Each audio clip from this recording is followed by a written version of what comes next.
Definitely in Africa, we have a lot of specificities. I mean, the passion that we have in Africa is quite unique in the world. I know when you watch a football game in Africa, you have show on the pitch, but also show in the stands. So this is one of our particularity. The passion that we have is quite unique in the world. The main word today is unity. Based on the financial support provided by FIFA and CAF, I hope that the states also will be able to provide financial support to their sport organizations locally, but they have to work together on a local level to try to handle all the complicated situations that we are facing today. And of course, at FIFA level, at CAF level, we'll try to support as much as possible on that sense regarding financial support, but also technical support. In the short term, we need to pay attention to the vast majority of clubs that are not Mamelodi Sundowns or Ahli or Raja Casablanca, but those that financially can have some struggle, and see how they can get the support. It's very laudable to see what FIFA and CAF have done by providing financial support and technical support and providing an RTP process about the return to play.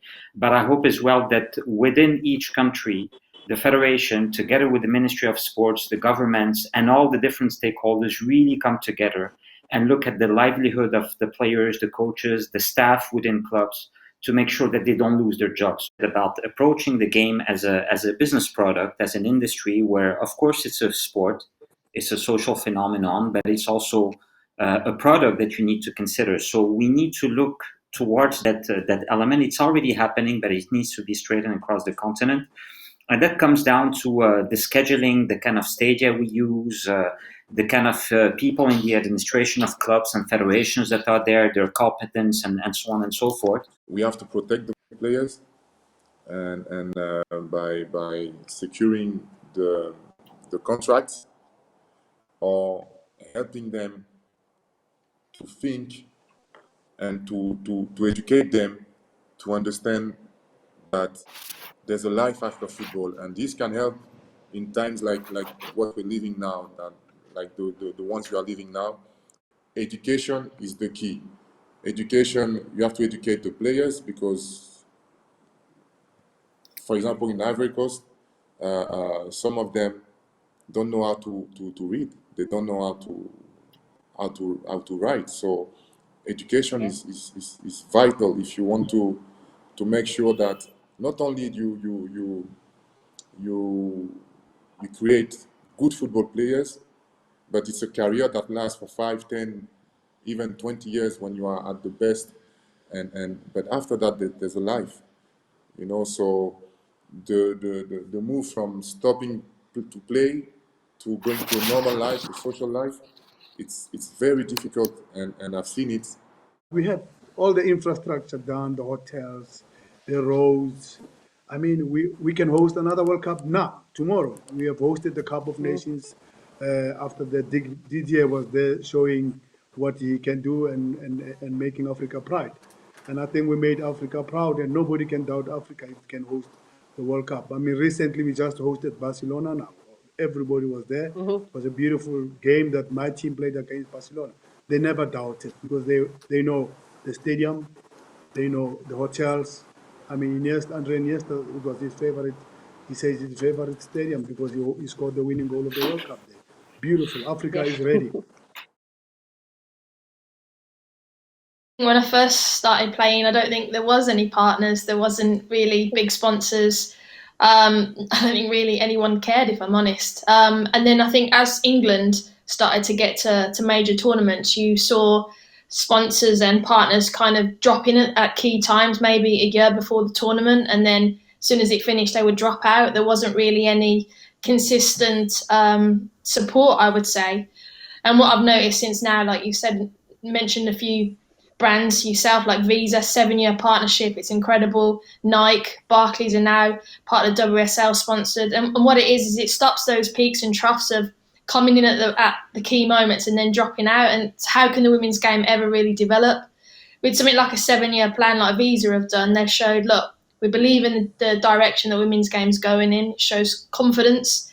in the game, and it shows belief, and then that's massive for other brands as well. My partnership at Visa has opened me a lot of doors and provided me with a lot of support, especially during this lockdown period, to look into that kind of second career and work alongside my playing and provide me with mentorship and work experience, and to give me just ideas really of what I may want to do. And I think, I'm one of those people who doesn't, maybe doesn't know what they want to do post football exactly. So having more opportunities gives you more choice. And I think, it's great for me to have that now, and then now for the future players within the game to have that for the foreseeable future.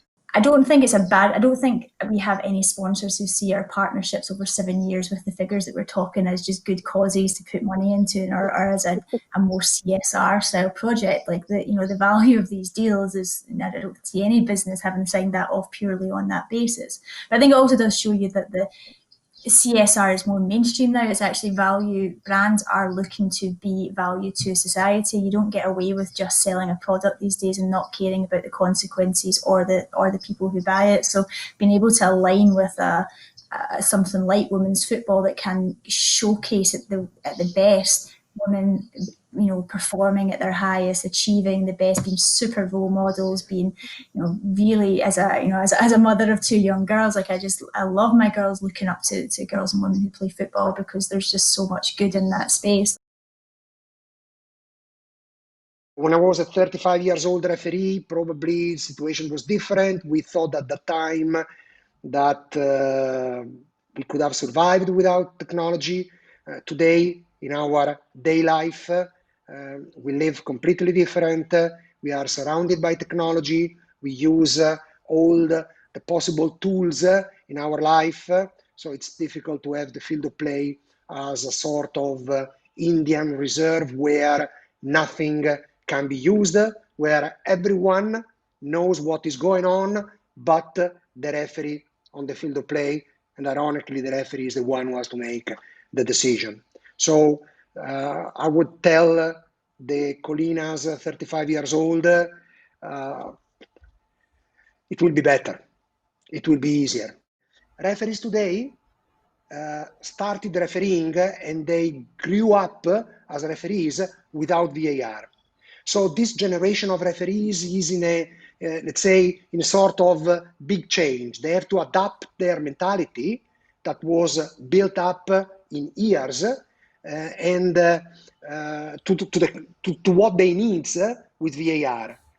To be clear, a referee on the field of play has been, let's say, educated to defend the decision taken against everybody. Today he has to change his mentality because he has to understand and accept that his decision on the field of play can be overruled based on something that can be shown on a monitor. So it's a matter of mentality. We have not to forget that the first time I participated into a session, into a discussion to find out a way to help the referee with technology was fall 2014. So in 5 years, in something more than 5 years, we went from nothing, from scratch, to having VAR used in all main competition in the world, including the World Cup 2018, the Women's World Cup 2019, and many of the leagues around the world. But it's still something new. So it's a process that is moving forward quite quickly, but certainly there is something to be refined. One of the objectives of FIFA is to really to try to have laws of the game implemented in the same way all over the world, with some differences which are understandable because there are some differences in countries, but they have to be very small differences. Pues imagínate, yo tenía 22 años recién cumplidos y para mí estar en la lista de 23 ya era un sueño cumplido. Recuerdo que estaba escuchando a Vicente mientras hacía públicamente la lista, y cuando dijo mi nombre la verdad es que no escuché ningún nombre que venía detrás porque empecé a saltar, a celebrarlo con mi familia, y el mero hecho de estar en esa generación para mí supuso un privilegio y un sueño, y además pues haber sido esa generación de 23 que ganamos el primer mundial para nuestro país fue fantástico. Fue quizás demasiado pronto en mi carrera porque apenas tenía 22 años y estaba comenzando, pero desde luego que fue bienvenido y traté de aprovechar cada momento entrenando con el Guaje, con Torres, con Xavi, Iniesta, Busquets, Cesc, y podría seguir media hora hablando de aquella generación porque era fantástica. Yo recuerdo que a nivel de calidad técnica y a nivel de entender el juego es para mí prácticamente imposible equiparar aquel nivel de aquella selección. Yo como jugador también había estado en 4 mundiales, sabía lo importante que era la cohesión de grupo, el trabajo en equipo, los jugadores que no juegan, lo que hay que valorar a los jugadores que son positivos y esperan su oportunidad, y eso era definitivo, ¿no? Y sí que por lo que decía Juan antes, que lleva razón, ¿no? Aquello era una familia y los jugadores que no jugaban o disponían de menos minutos entrenaban al día siguiente como yo nunca había visto a nadie entrenar en una selección, con la ambición, con las ganas, preparado. ¿Por qué? Porque los que estaban jugando eran sus amigos, los que estaban jugando es su familia, y ellos sabían que tenían que estar preparados para 5 minutos, para 10 minutos, para 30 minutos, para un partido de 90, y fueron un ejemplo, la verdad. Yo creo que no vamos a tener otra vez a Villa, ni a Juan, ni a Iniesta, ni Xavi Hernández. Son únicos, eso no podemos pretender eso, pero que vamos a tener jugadores que vamos a disputar los campeonatos, no me cabe la menor duda. Mirad, tenemos gobernadores, tenemos gente que está saliendo al extranjero, que eso yo creo que es una de las cosas que más nos ha fortalecido a nosotros. Ese romper viejos complejos que teníamos. Yo me decían de salir al extranjero a jugar y una leche. Ahora salimos como entrenadores, como jugadores, lo veo con una gran normalidad, y eso yo creo que nos ha favorecido muchísimo. Así que no hay que tener miedo al futuro. Vamos a tener un futuro, yo creo que bueno. Tenemos métodos de entrenamiento, tenemos gente que está muy preparada y chavales jóvenes que no tienen que envidiar a nada y a nadie, seguro. Yo creo que a nivel de presente y futuro cometeríamos un error como país y como selección el intentar buscar al nuevo Iniesta, al nuevo Xavi, al nuevo Villa, al nuevo Casillas, al nuevo Juan Mata. Yo creo que tenemos grandísimos jugadores, diferentes a los jugadores que fueron en nuestra época, y tenemos bases, mimbres suficientes, tanto en jugadores como en los entrenadores y en los colaboradores, para hacer una selección potente. Y creo que, sinceramente, si estamos durante muchos años buscando a los nuevos, repito, Xavi, Iniesta, Casillas, Puyol, creo que cometeríamos un error, ¿no? Y en este sentido creo que estoy 100% de acuerdo en lo que ha dicho Vicente antes, en el que el potencial es enorme, trabajémoslo sin pensar en que tenemos que copiar a los jugadores anteriores, ¿no? This is what I love about being part of team sports. I mean, obviously there's these individual sports, but soccer being a team sport, it brings people together, different walks of life, different backgrounds, different everything, and they come together for a common purpose. To win. I mean, if you're looking at the game itself, but they have to put aside differences and trust and respect and enjoy each other to be able to do that. And I think we're forgetting to do some of those things in life. You know, we're looking at people just because they look different, or that instead of that they're people. And if we all have a common goal, which is humanity and to take care of each other and to enjoy life, I think things would be better. But I think sport has that power, and I think we've seen it so much. And I think if we start to show maybe some of the positive things that sport is doing, and instead of some of the negatives that are out there, that people's minds will be changing a little bit in that aspect. Just imagine being a player and preparing for a game and walking out through that tunnel knowing that there's no fans there. The energy that we feel as an ex-player, I can understand the nervous emotions. You can't replicate that. But what managers, the staff have to do is they have to prepare the players mentally for the tactical battle. The game changes, the style, the rhythm, and keeping that intensity. Going into games of derbies and things like this, and being at a lot of games and covering it on TV now for the Premier League, a lot of the intensity is lost and it becomes more tactical. But overall, I really feel that football's back, and how it comes back, the most important thing, like I said before, is health. And secondly, just seeing it on our televisions, it's so good for the world, because this is the game that brings the world together. From a player's perspective, I think they have had to rely heavily on self-discipline, on self-motivation. I mean, they have worked for weeks without the control of any staff, and without the motivation of competition, and without the motivation of their teammates. I think they've experienced the hardness for the first time in their careers. Players have experienced the harshness and the loneliness of the preparation for an individual sport, which is much more difficult. So to try to keep the mental and the physical shape without the support of a professional routine, and without the support of an army of club staffs helping you, it may have been a challenge for players. For coaches, the perspective is different. I think the main objective of a coach would have been to be as close and present as possible, to keep the focus sharp, and to keep the motivation high of their teams. At the FIFA Foundation, we're trying to use the power of football to change the world. It's true, it's nice words in a nice environment, but now we're facing a crisis that never been before. And we are, I think what is really important at the foundation, but not just the FIFA Foundation, but all the foundations in the world are committed to be ready for the life are coming. And what is most important, I think, is to collaborate and to be united all together. And this is why we're working on different project. And during the COVID, we use all the legend, Kelly, team, Solari. They were involved as an ambassador, as a model for the generation, to reuse their knowledge and images to show that football are in the heart of the society, and we just not in the heart. We want to use our power, our art to use the society.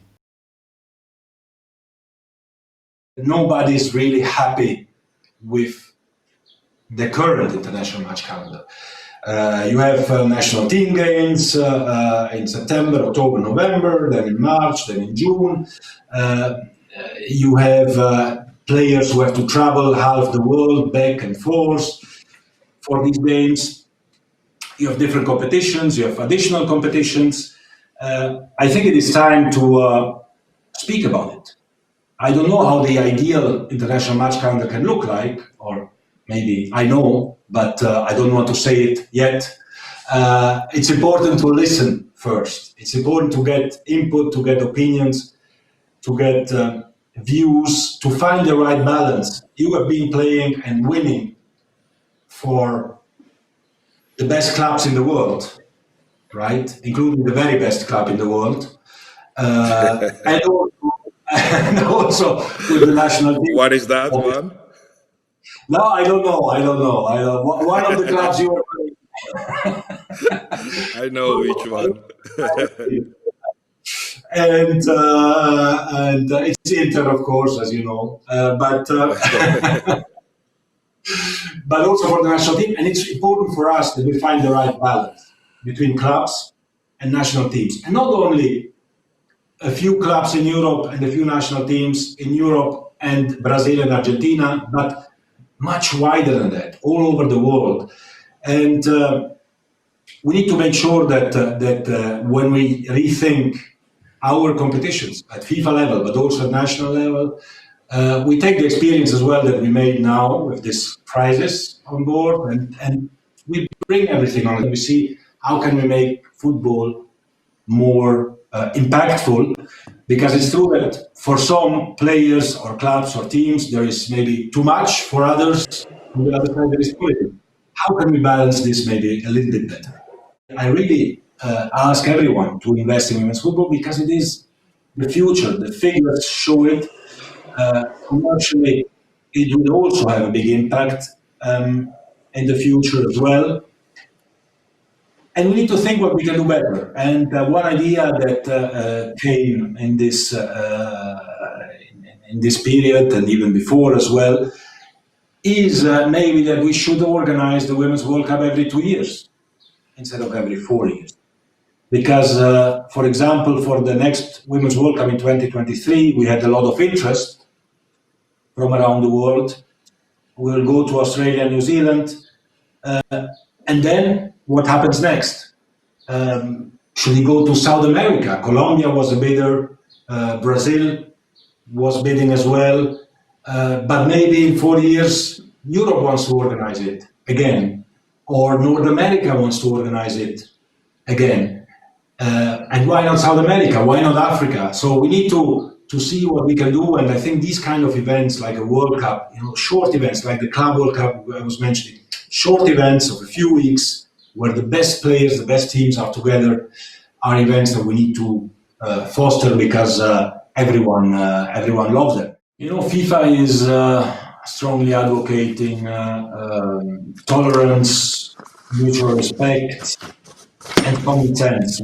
These matters are debated. These are important matters. We have a zero tolerance policy against all forms of discrimination, not only racism, but all forms of discrimination.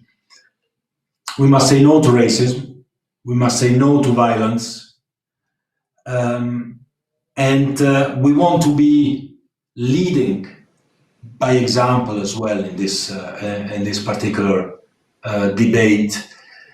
And for this, we have also launched a campaign in this respect. You were part as well of this campaign, and maybe you can tell us also something about it. I think it is important to make the voice of football heard. Fight against racism is not a fight for the black people. It's everybody's fight, and we have to fight every day. No one born racist, so somehow they learn to be racist, and we have to fight to those who learn that when is kid, but it's everybody's fight, and we have to continue to fight every day, every time.